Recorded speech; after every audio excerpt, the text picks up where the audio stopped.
मर्दनम देवकी परमानंदम कृष्णम वंदे जगतगुरु। अगर हम जो है सच्चे सनातनी हैं और भगवान कृष्ण को जगत गुरु स्वीकार करते हैं, ठीक है, तो हमको उनके उपदेशों पर भी पूरा जो है ध्यान देना है, जोर लगाना है।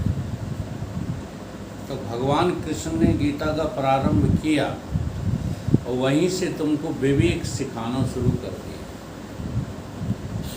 अर्जुन से ये कहा कि अर्जुन तू ये निर्णय कर कि तू मृत जीवन जी रहा है या जीवित जीवन जी रहा है। दो तरह का जीवन होता है, एक मृत जीवन, जैसे 84 लाख योनियां कौन सा जीवन जी रही हैं? मृत जीवन जी रही। ठीक उसी प्रकार से ये मनुष्य समुदाय भी अधिकांश जो है मृत जीवन जी रहा है। तुमने जो है जीवन के देवता का कभी आदर ही नहीं किया। जीवन के देवता का करते रहे अनादर। तुम जीवित कहाँ से हो? तुम जीवित जो है कैसे हो? किसके आश्रय जीवित हो और कहाँ से जीवित हो? तो उसको तो हमने जो है भुला दिया, उसकी तरफ कभी ध्यान नहीं दिया, जिसको कि गीताकार तुम्हारे जहन में बिठालना चाहता, उसकी तरफ ध्यान ही नहीं देते। केवल अर्जुन को नहीं, सारे संसार को उपदेश ये दिया है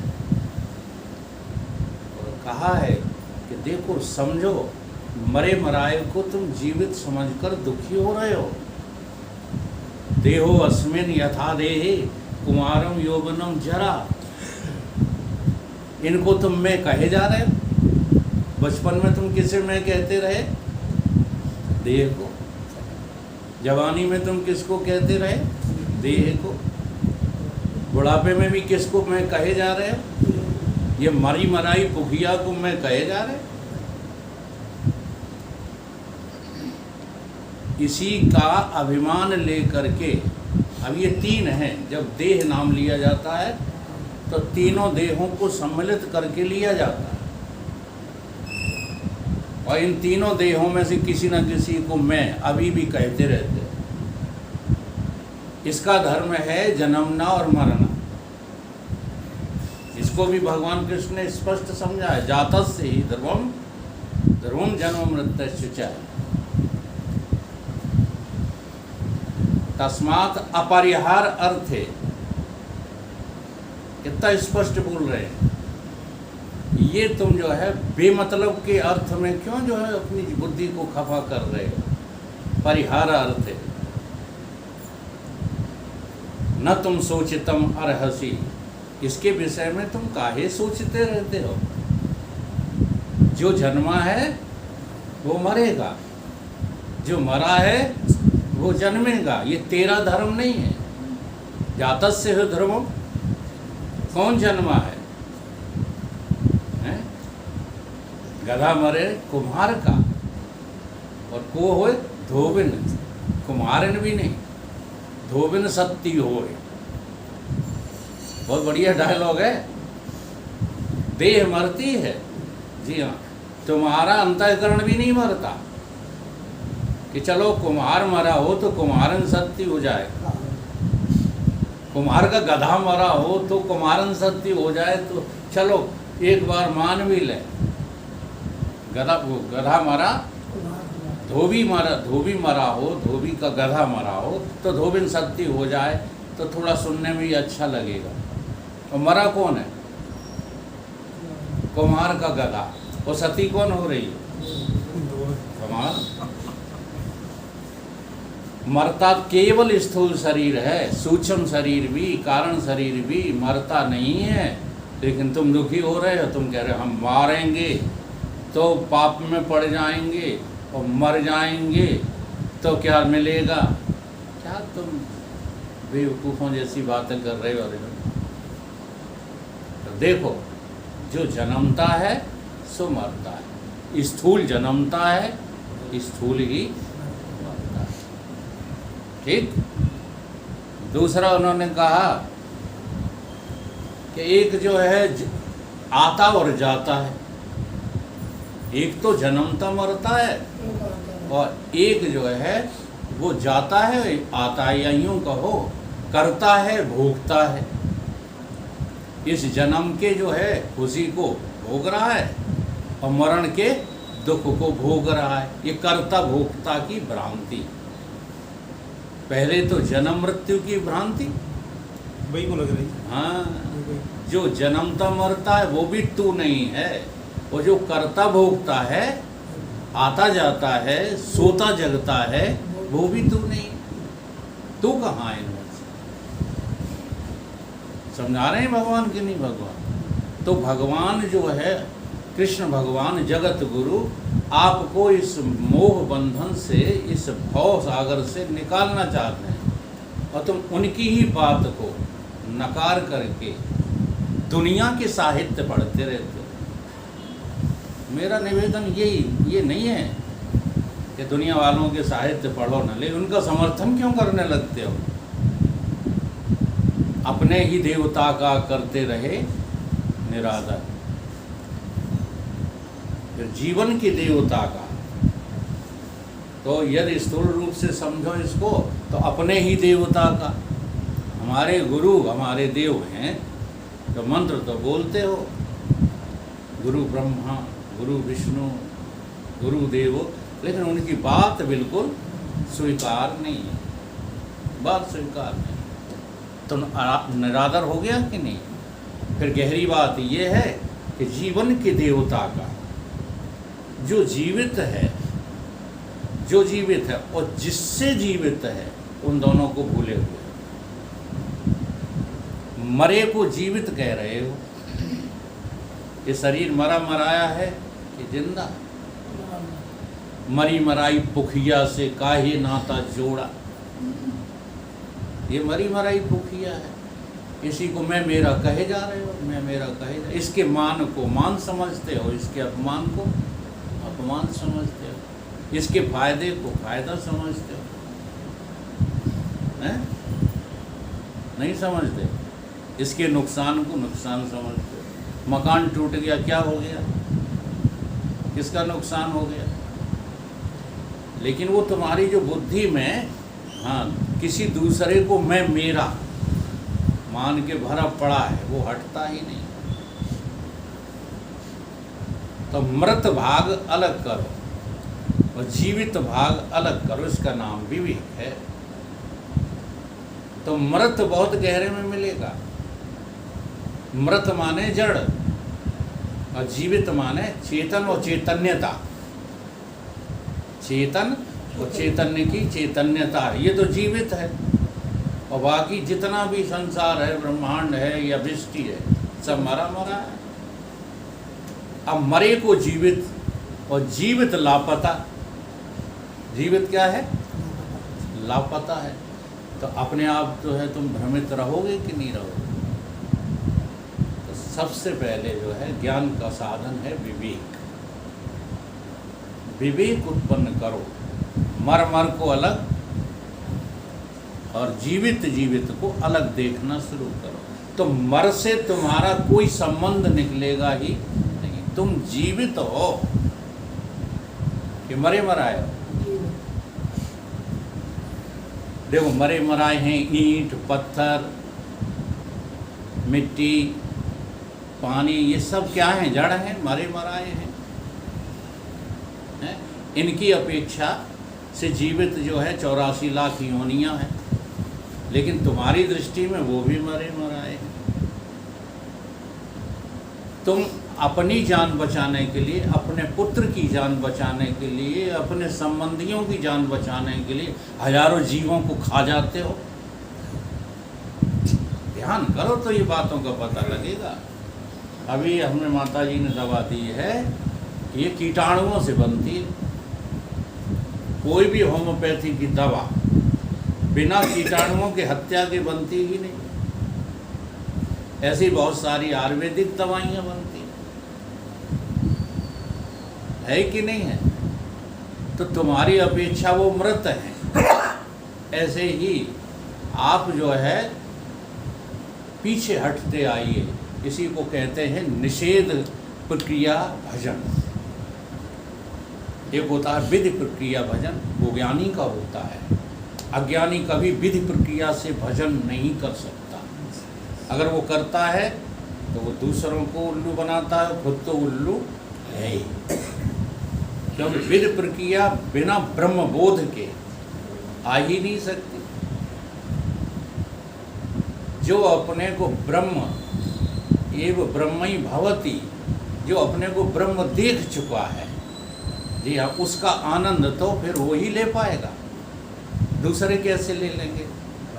अभी तुम भोगानंद में जीते हो तो तुम योगानंद भी नहीं प्राप्त कर सकते।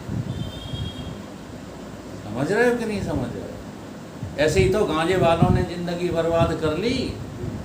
गांजे में ये क्या बताते रहे? आनंद। अब गांजे में आनंद है कि गांजे ने तुम्हारी इंद्रियों को शिथिल कर दिया, चारों तरफ की याद भूल गए, ठीक है। अब भीतर जो आनंद था तो उसकी थोड़ी सी स्फुरणा तुमको लगी, तो उसका आनंद था योग का कि जो है भोग का था? तो ये गांजे के समर्थक क्या बताएं?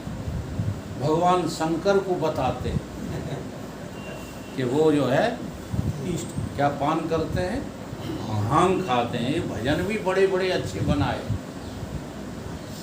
सुनने को मिलते होंगे। भोला भाव तैयारी में तो हाँ, हमें तो घोंटते हाथ, जैसे ये देख के ही आए हैं वहाँ। तो गांज और भांग का सेवन नशा करने वाले लोग और किस पर आरोपित कर देते हैं? भगवान। ऐसे ही बहुत सारी बातें हमने ईश्वर के ऊपर आरोपित करके अपनी बुद्धि को खराब कर दिया। तो एक की अपेक्षा दूसरा जो है चेतन है, लेकिन शुद्ध चेतन तक पहुंचने के लिए हमें सभी को जड़ सिद्ध करना ही पड़ेगा।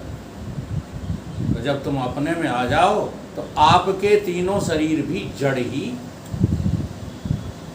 स्थूल शरीर भी जड़ है, ये जन्मता मरता है, इसका अभिमान तुम करते हो। इसका अभिमान कौन करता है?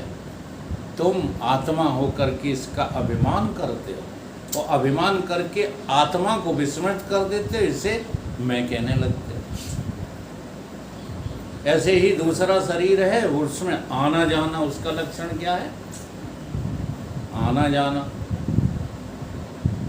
कर्ता भोक्तापना, ये उसका लक्षण है दूसरे शरीर का। अब तुम अपने में इसको जो है भ्रम से स्वीकार कर लेते हो। तो भ्रम से ही जन्म मृत्यु है, भ्रम से ही तुम्हारा आना जाना है कि वो छोड़ के कहीं चला गया। कोई नहीं चला गया, ये भ्रम है। हमको भ्रम से लगता है कि कोई चला जाता है, ठीक है। और तीसरा जो है भ्रम है, वो ज्ञान और अज्ञान का है, वो भी भ्रम ही है। भ्रम से तुम्हें लगता है कि तुम बहुत बड़े ज्ञानी हो, और भ्रम से ही तुम्हें लगता रहता था कि तुम अज्ञानी हो। बहुत सारी किताबें चाट ली तो ज्ञानी बन गए, बहुत सारा सत्संग सुन लिया तो ज्ञानी बन गए। ये बनना नहीं है ज्ञान में। ज्ञान तो अखंड है, ज्ञान तो निर्विकार है, ज्ञान तो अजर है, अमर है, अविनाशी है, सर्वत्र है। अब इसको ठीक से जो है समझना है, तो सब समझने के लिए तुम्हें मृत से पिंड छुड़ाना पड़ेगा। सच्ची साधना क्या करो? मृत से अपना पीछा छुड़ाओ। जितना भी मृत भाग है वो तुम्हारा नहीं है, मैं नहीं हूँ, मेरा नहीं। मौत ने मुझसे कहा, ये छंद मुझे बहुत जो है पहले पढ़ने में आया था, लेकिन इसमें बड़ी गहराई है। मौत ने मुझसे कहा, मैं तुझको लेने आ रही हूँ। जिंदगी बोली, डरो मत, मैं तो अभी मुस्कुरा रही हूँ। मौत ने मुझसे कहा। अच्छा, नहीं है मौत का डर आपको? तो मौत कह रही कि नहीं? अब तो बाल सफ़ेद हो गए, अब तो शरीर 70 का हो गया, अब कितने दिन रह गए? तैयारी से कितने दिन रह गए? तैयारी वैयारी कहीं नहीं चल रही। तैयारी है। हाँ, गफलत में हो। वो युधिष्ठिर वाला वाक्य याद करो। युधिष्ठिर ने जो यक्ष से कहा था, सारी दुनिया देखती रहती है कि कोई बचा नहीं, फिर भी उन्हें ये लगता हम तो मरेंगे ही नहीं। इससे बड़ा आश्चर्य और क्या हो सकता है? वही है भाई साहब, नहीं तो दुकान छूट जाती, मकान छूट जाता, तेरा मेरा छूट जाता, ये पति पत्नी छूट जाते। ये छोड़ना भीतर से है, बाहर से नहीं है। नहीं तुम ये देख देख कर रोती रहोगे जिंदगी भर के, ये तो छोड़ ही नहीं रहे। रण सिंह तो छोड़ ही नहीं रहे, हम कैसे छोड़ दें? वीरेंद्र तो छोड़ ही नहीं रहे, हम कैसे छोड़ दें? ये छोड़ना पकड़ना बाहर कहीं नहीं है। बाहर सब मृत है, पति हो चाहे पत्नी, पुत्र हो चाहे पिता, मेरा हो चाहे तेरा, कोई भी जिंदा नहीं है। इस बात को समझना। तो मौत ने मुझसे कहा, मैं तुझको लेने आ रही हूँ। जिंदगी बोली, डरो मत, मैं अभी मुस्करा रही हूँ। मैं अभी जो है मुस्करा रही हूँ, मैं कभी मरता ही नहीं। ठीक है? मैं लिए हिम्मत हृदय में, मैं लिए हिम्मत हृदय में, सत्य पथ पर बढ़ चला हूँ। निष्कामता का हथियार लेकर, कर्म का नहीं, निष्कामता का, निष्काम कर्म, निष्काम उपासना, निष्काम हरकत। अगर तुम्हारी हरकत में कामना नहीं है तो वो तुम्हारी हरकत तुमको कतई नुकसान नहीं पहुंचाएगी। और अगर तुम्हारी उसमें कामना है हरकत में, तो वो तुम्हारा चौपट कर देगी। इसलिए किसी कामना से कोई काम जिंदगी में करो ही मत, अगर भलाई चाहते हो।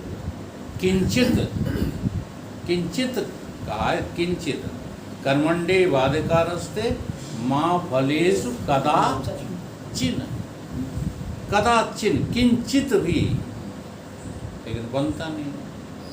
हम जो भी करते हैं वो फल को पहले निर्धारण करके आगे बढ़ते। निष्कामता का हथियार ले मैं मुश्किलों से लड़ चला। मुश्किल क्या है? पैसा कमाना मुश्किल नहीं है भाई साहब। अगर ये शर्त लगाएं किसी बात की, तो 10 दिन के अंदर करोड़पति बन के दिखा दे, कोई मुश्किल का काम है? बोलो। लेकिन हमें लगता है बड़ा मुश्किल है धन कमाना। कुछ मुश्किल नहीं है। सबसे मुश्किल का काम क्या है? जिसके लिए प्रभु ने तुमको बुद्धि दी है, इससे मुश्किल और कोई काम नहीं। इसी में सारे जो है कलेश आते हैं सामने। दुनिया वालों को पंच कलेश सताते होंगे, लेकिन ज्ञान के साधक को वो पंच कलेश नहीं सताते। उन्हें तो जो है ज्ञान उपलब्धि में बाधाएं जो आती हैं वो सताती हैं। ज्ञान उपलब्धि में कहते रहते हैं, ये तो चौधरी रोज कहते हैं, आज तो बाधाएं आ गई बीच में, वो सताती रहती। कोई तुम्हें प्यार व्यार नहीं करेगा जब तुम प्रेमी की तरफ बढ़ोगे। तो अभी तो तुम कुप्रेमी को प्यार समझते रहते हो, इसलिए खुश होते रहते हो। नहीं, खुश होने वाली कोई बात मिलेगी ही नहीं इस जगत में। मुश्किलों से लड़ चला हूँ। हार ने कहा, मैं अश्रु बनकर आ रही हूँ। हार क्या कहती है?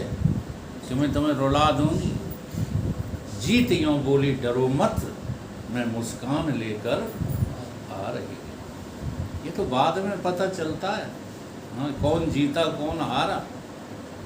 हारा हुआ जीत जाता है, जीते हुए सब जो है बिलखते रहते हैं।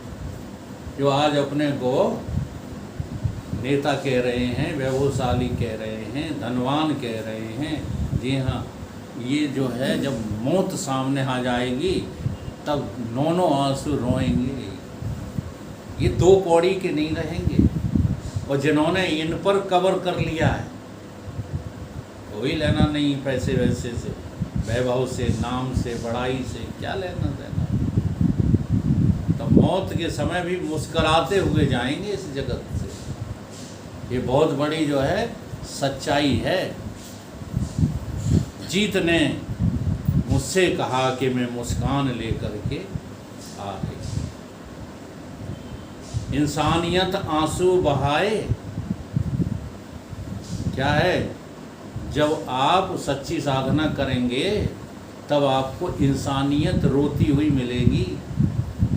अभी आप उसको इंसान कहते हैं जो कि देखो कितना खुश है, सुखी किसे देख रहे हो? अपने पड़ोसियों में मिलते होंगे ना, हाँ? वो खुश नहीं है, ये मुस्कुराहट ऊपर ऊपर की है। इंसानियत आंसू बहाए, हैवानियत खुशियां मनाए। हैवानियत क्या कर रही है? आज कौन खुश हैं? अपने ही समाज को देखो और समाजों को छोड़ो, कौन तुम्हें खुशी लग रहे हैं? यहाँ लोग जितने लोग बैठे हैं उसमें सबसे ज़्यादा खुश कौन लगता है तुमको? हैं? हैवानियत खुशियाँ बनाए, आदमी से आदमी को आदमी ही अब कटाए। ये बहुत इम्पोर्टेंट बात है। आदमी से आदमी को आदमी ही अब कटाए। काटना वही नहीं है केवल तुम हथियार से, तलवार से काटो, ये काटना ही तुम जो है जारी रखते हो। काटे जा रहे हो, तुम पेंसिल लेके काट रहे हो, आदमी को ही काट रहे हो, ये व्यवसाय करके काट रहे हो। ध्यान दो जरा। एक बार मैंने एक फौजी से कह दिया कि फौजी भी बेईमान होते हैं, उनको आग लग गई, वो तो मेरे ऊपर चढ़ बैठे। मैंने कहा देखो मैं किस दृष्टि से कह रहा हूँ, वो दृष्टि तो आप देखिए। अगर किसी फौजी की ज़िंदगी में एक भी बार युद्ध नहीं हुआ, भारत पाकिस्तान का, भारत चीन का, भारत अमेरिका, किसी से भी उसे कहीं जाना नहीं पड़ा, तो ये सेना किसके लिए भारत ने नियुक्त की थी? लड़ाई के लिए कि मौज करने के लिए? 15 साल तुमने मौज करी, वो घरे आए गए, बढ़िया तुमको फंड मिला, वो आज पेंशन भोग रहे हो। हैं? बता, बेईमान हो कि ईमानदार? हम बहुत गहरी बात कर रहे हैं। ये भी बात हम कहते हैं कि ये जो वेदांत का ज्ञान है, जितनी जल्दी फौजियों की समझ में आता है और किसी की समझ में नहीं आता। क्यों? क्योंकि उनके जीवन में कहीं ना कहीं ईमानदारी रही है। ये विषय ईमानदारों का है, बेईमानों का नहीं है। सबसे पहले अगर तुम्हें जो है ज्ञान की साधना में प्रवेश करना है, ईमानदार हो जाओ, कभी पीछे मत हटो ईमानदारी से। हम किसी के पिता नहीं हैं, कोई मेरा पुत्र और हैं। व्यवहार में वो सब चलने दो, ठीक है, लेकिन भीतर से ईमानदार बनो, और वही ईमानदारी हमारी नई जगह है। तो हैवानियत खुशियाँ मनाती है कि नहीं मनाती है? आदमी से आदमी को ही आदमी ही अब कटाए। कालिमा ने मुझसे कहा, ये क्या चीज़ है? ये अंधकार में सब हो रहा है।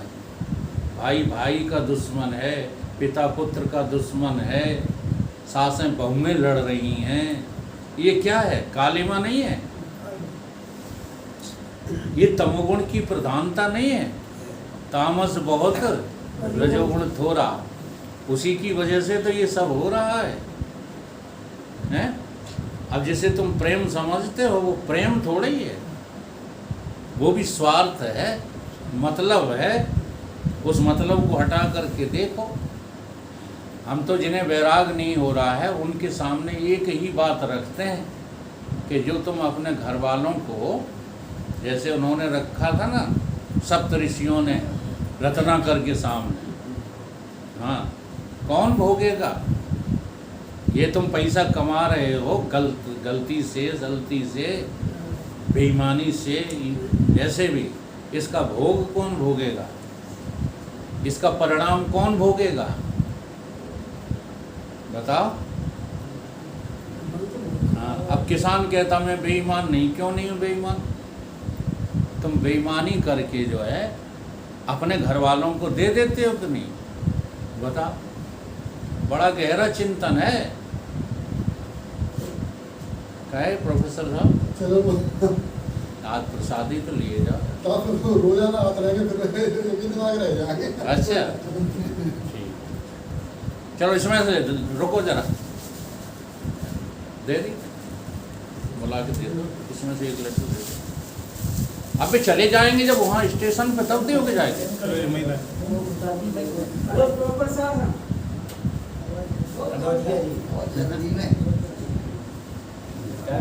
ठीक है उनका कहना, रोज को तो बात रहेगी कि